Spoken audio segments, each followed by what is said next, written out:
Good afternoon, everybody, and welcome to the LendIt Fintech Weekly News Show. My name is Peter Renton, Chairman and Co-founder of LendIt Fintech, and I'm joined, as always, by my good friend and colleague, Todd Anderson. How are you doing, Todd?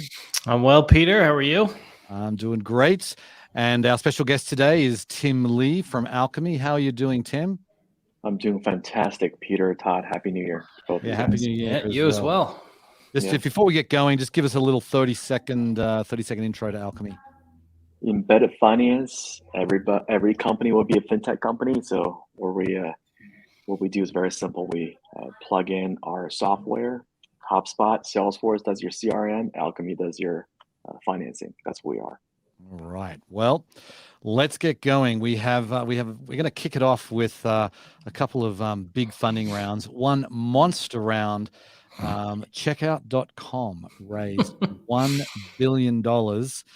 That is impressive, regardless of, the size of the company. They are really, they've got a valuation now of $40 billion. That's up from 15 billion just 12 months ago. So they've, when they raised 450 million, I mean, they're becoming a machine. They're getting into Stripe-like territory. I know they do compete somewhat with Stripe, although they're focused, I think, more on the higher, larger enterprise type companies. But really, just a massive funding round. And they only had to give up 2.5% of equity. Yeah, in that round, which is just insane. But yeah, I mean, they do focus more on the enterprise customer.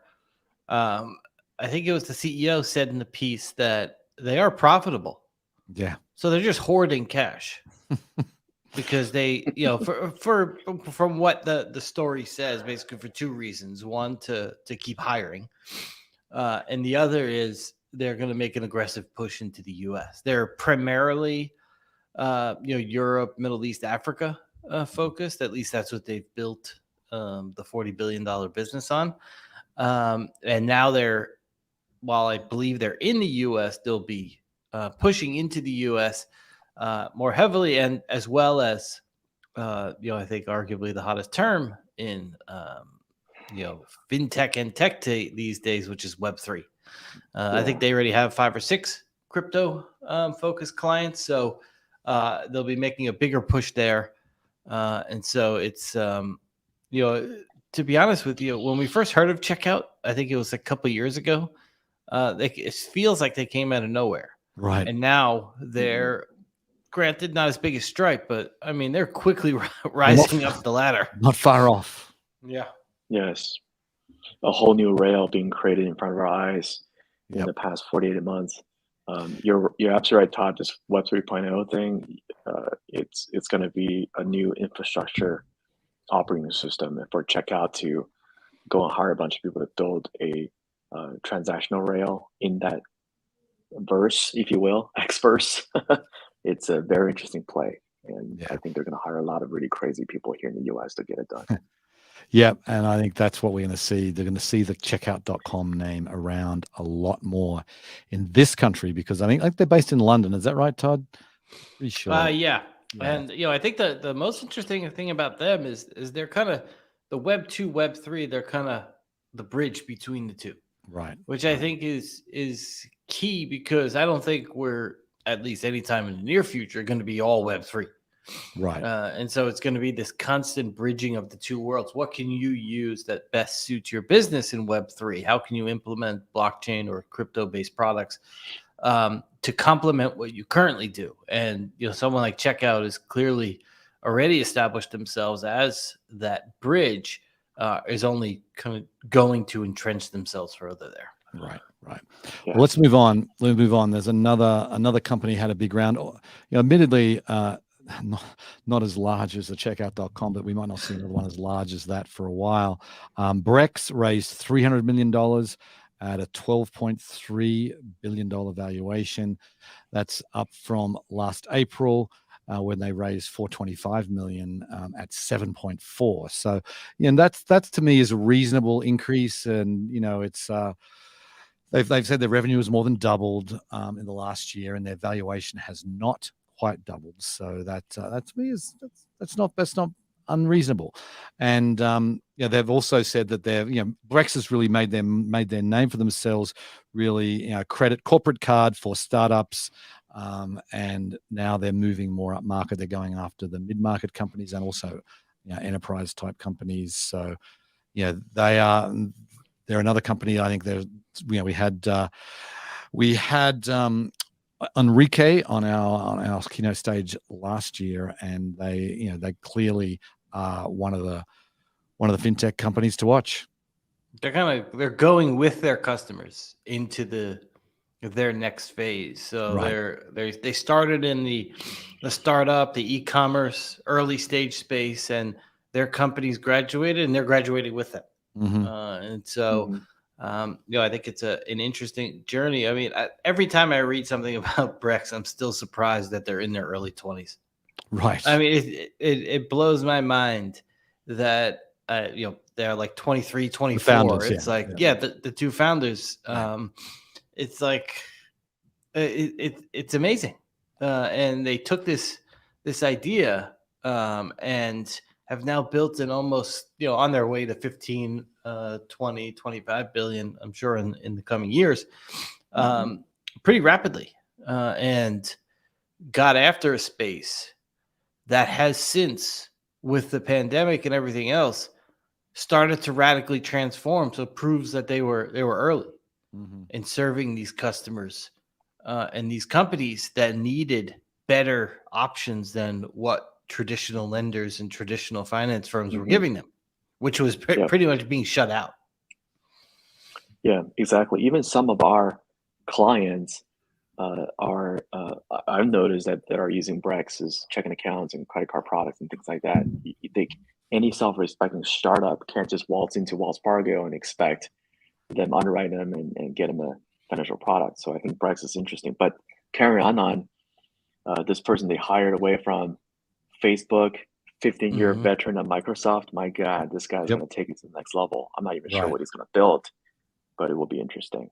Yeah, that was also in the announcement of the fundraiser that they've got a perfect new chief fit for their enterprise strategy. Yeah, a new chief product officer with a lot of deep experience with enterprise software. So it's a good hire. Interesting. Okay, let's move on. I want to talk about PayPal, because this was in the news earlier this week. There, PayPal, someone dug into the code. It was like a hackathon, and they found this PayPal coin that was the sort of part of PayPal. The PayPal have acknowledged that they're looking at us, and it's a stable coin. They're looking at it. This to me is really interesting, because when you think about, there's really no other company like PayPal out there, because they've got a massive network, hundreds of millions of customers, tens of millions of merchants in, I don't know how many countries around the world, but probably most of the world has PayPal in as part of their financial infrastructure. And it's, to me, they are a company to watch. And this stable coin could suddenly mean that, like, all of the international remittances that now flow through Western Union and MoneyGram, and Ripple's attacking it, I know, but PayPal's in a great position to be able to attack that market too. So who knows? But we'll probably see a stable coin out of PayPal pretty soon. I mean, isn't this one of the battles that we're going to see, which is private technology-backed companies issuing stable coins versus governments issuing stable coins. And while technically we can sit here and say, the government controls the money supply and stuff, but like, if you're a young person, who do you have more trust in? The United States government or PayPal? Right. Yeah. I know the government has, essentially, broad authority and kind of, the regulatory authority. But when you think of the overall trust in institutions, they're much more apt to go to a PayPal or someone like that has served them well, makes their experience super seamless, versus the clunky U.S. government who knows what the hell they're doing in this space. Now, granted, I know the government will eventually win down the line, but the battle of the private and public stable coin. To me, it's going to be fascinating how it plays out. Yep. Yeah, we have another article a little bit later in the show that we'll delve into that. But thoughts on PayPal, Tim? Well, before the Civil War, at least in the United States, every region, every state issued their own currency. Right. Remember, some that had were backed by silver dollars, some were just local currency backed by the local government. For PayPal to, should I use the word evade some of these constraints with the U.S. Payment system, they have to create their own currency. Right. To compete with the TransferWise of the world. Well, exactly. And like they're a very international company. So I can see how that would make sense. And the one thing I'll say, actually, I'm going to talk about that in the next, when we talk to the next stablecoin article. I want to move on to my favorite topic, overdraft fees. We continue to get more movement here. Now we have 2 more of the big 4 this week announcing, I would say, radical changes to their overdraft. We got Bank of America reducing overdraft fees from $35 to $10. That's going to start in May. They're also eliminating the non-sufficient funds fees that happen when they just basically kick the check back and don't allow it to be paid. That's going to be eliminated starting next month. Wells Fargo is also going to eliminate those fees, and they're going to do. It looks like they're doing a bit like the, I think it's PNC. I think was doing this 24-hour grace period, where where they'll give people notification that they are going to overdraw their account, so give people some time to change. But we've now got pretty much all of the top 10 banks doing something. It seems like on overdraft fees. That's a victory for fintech right there. Yeah, Chase was, it's up to $50. They won't charge you any fees in terms of overdraft, and most people keep it under $50. It's usually in the $10 to $20 range, I believe. But this is where I think companies like Dave don't get enough credit. Right. They're without that. Yeah, maybe we end up where we are, but I don't think we end up where we are with overdrafts and NFC fees. NSF fees, this quickly. Yeah. And so I think we're probably still years away from that. Or you're probably closer to a government mandated, forced thing about overdrafts. And this just naturally happened because, there was competition created by Dave and then followed by others. And now you have the banks moving. Right. I mean, I worked on some of these algorithms at one of these top. If you look at my LinkedIn profile, you can figure out which bank it is. Before Dodd-Frank, we were trying to figure out also the algorithms to, increase the revenue on overdraft fees. After Dodd-Frank, we got to sort transactions a certain way to minimize it for folks. Banks were making billions every quarter, and it was sustaining the entire consumer bank. But my biggest fear here, Peter and Todd, is that I think every self-respecting payday lender is rubbing their hands together again, because if the bank cannot extend credit, these poor folks that are overdrawn on their account from time to time will have to go back to the payday lenders again. Well, that's what's interesting here. Like Wells Fargo, in the article in Banking Dive that I read, Wells Fargo said they're going to launch a short-term credit product up to $500 by the end of 2022. And I think, I'm hoping that I hate payday lenders. I really just can't stand it. But there's so many fintech options out there now. I'm hoping that my goal here has always been to put payday lenders out of business because there's no demand, because there's better options. And I think we're not there yet. We're nowhere near there, but we are making progress. And that's what. Yeah, hopefully these small dollar loans that these banks come up with is not self-serving. Hey, I'm not going to charge you overdraft fees. I'm going to charge you a lot of fees for this extended, like overdraft protection product. Well, yet to be seen. But banks, I know this won't easily give up billions of dollars of revenue for no good reason. But all good on these new banks that are limiting their overdraft fees. Yes. Good on them. Yes, indeed. The right time. Moving on to a story which I think is just sort of, it didn't really get a whole lot of play this week. It was yesterday, the day before, but this is TransUnion partnering with Spring Labs, and what they're basically going to do is bring credit data into Web3. So this has been a missing piece, that there's no way that the regulators will allow Web3 or decentralized finance to grow much at all, or do everything they can to stop it, because there's no KYC, there's no AML. But what Spring Labs has done with their digital wallet, with their new product, this new partnership they're doing, is you're going from the way I understand it is you can bring your credit information, your identity information into your digital wallet, so that when you are, like I've got a MetaMask wallet, I presume that's what I'll be able to bring this in. Now it won't store the credentials themselves in the wallet. It'll say that I have been verified. Yeah. And then you'll be able to move around the web in all these DeFi applications, and they'll see, oh, this guy has his credentials verified. So there'll be like two types of users. There'll be verified users and non-verified. And eventually, I think these companies are only going to be able to deal, particularly in the US, with verified users. But this, I think, is a game changer, and I think it really could get regulators on board. And kudos to TransUnion for taking the lead here, and Spring Labs. And Spring Labs have been taking the lead for a long time, but they need people like TransUnion to come on board. Well, yeah, I mean, this is where DeFi and crypto need to go, which is working with certain service providers. Now, you don't need to put everyone's information everywhere. You just need basically a check mark. Yep. Like, Peter's been verified, Tim's been verified, Todd's been verified. And it takes out a lot of that worry that regulators have.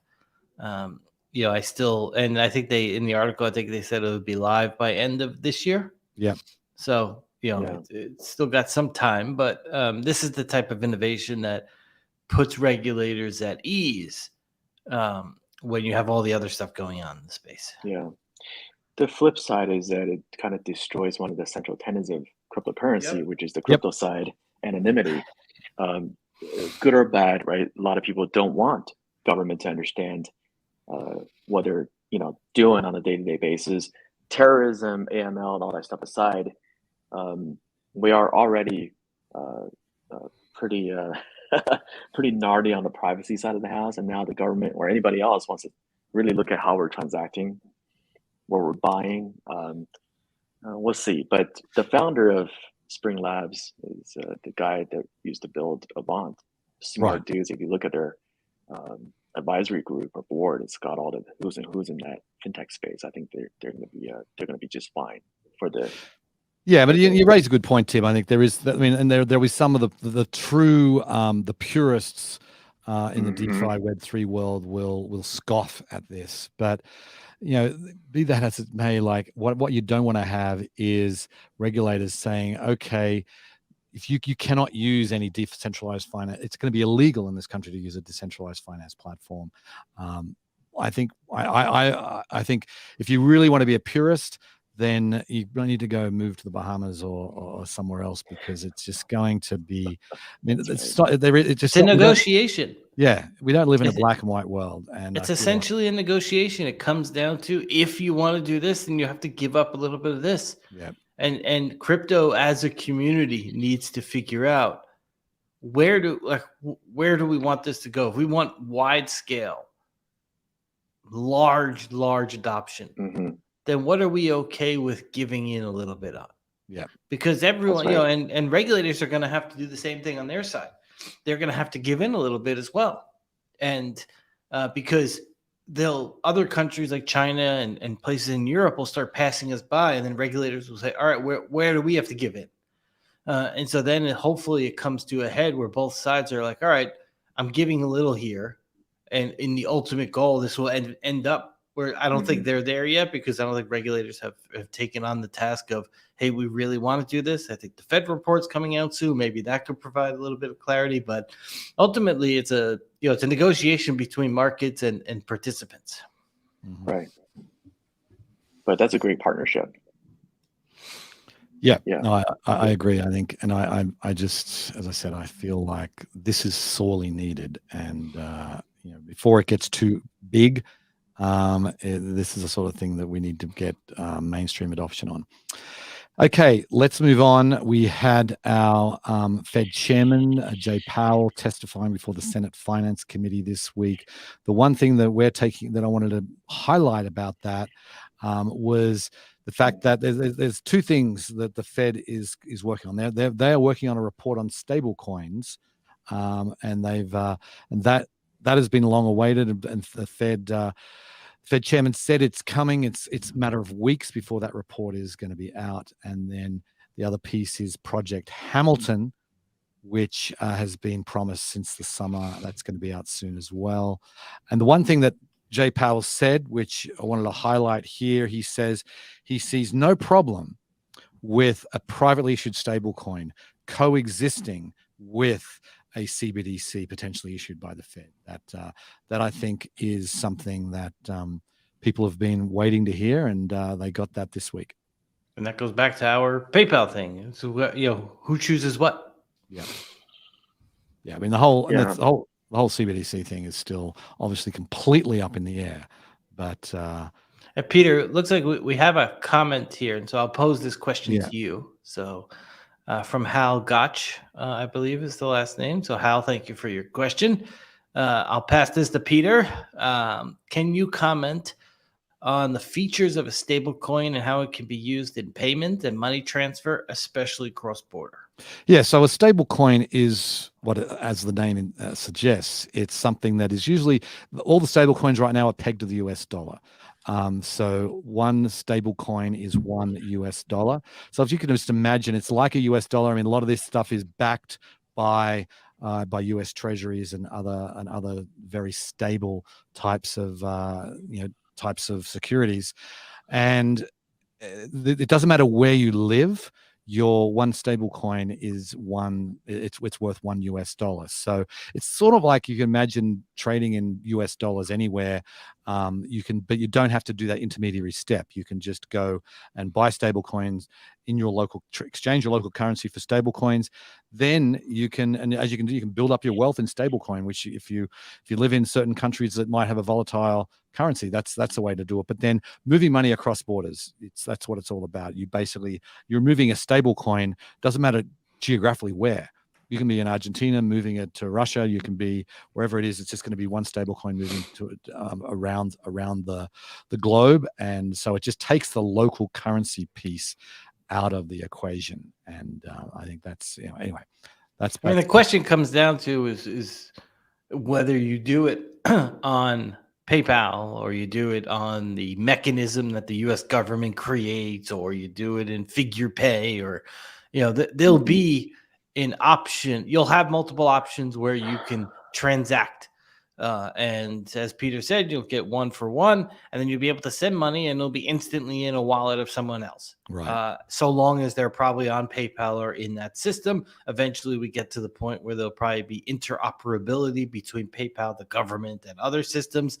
And then maybe you can send your money wallet to wallet, regardless of the system or payments rails that you're on.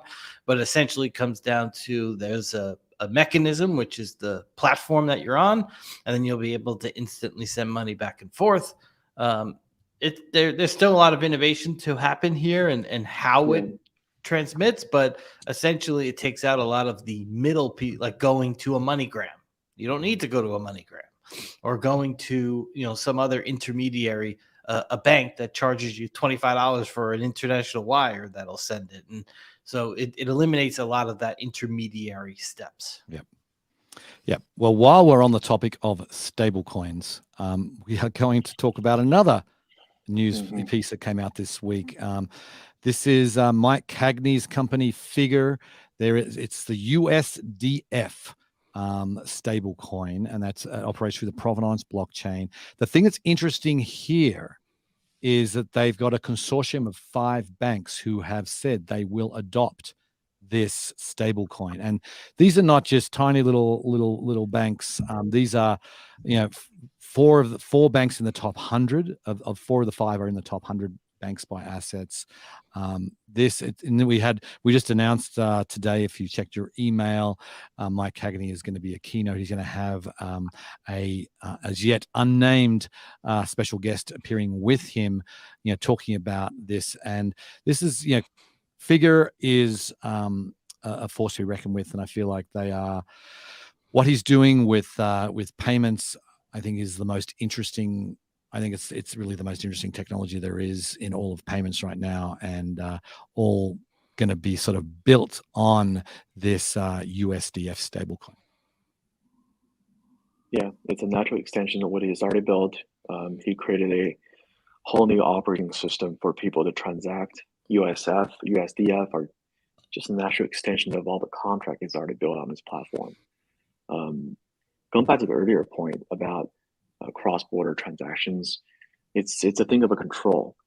The U.S. government didn't write this operating system for people to transact money, so they missed out on this blockchain technology. Right? They're trying to understand it. So if there is going to be a somewhat of a U.S.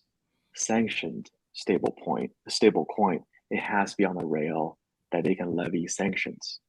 We just levy sanctions against, I think, North Korea for testing supersonic missiles, or Russia for doing something in Ukraine. We have leverage there with a good old banking system, but on this new operating system, the U.S. government has no control. Right. They're one of the many, they're many to many, not one of the many.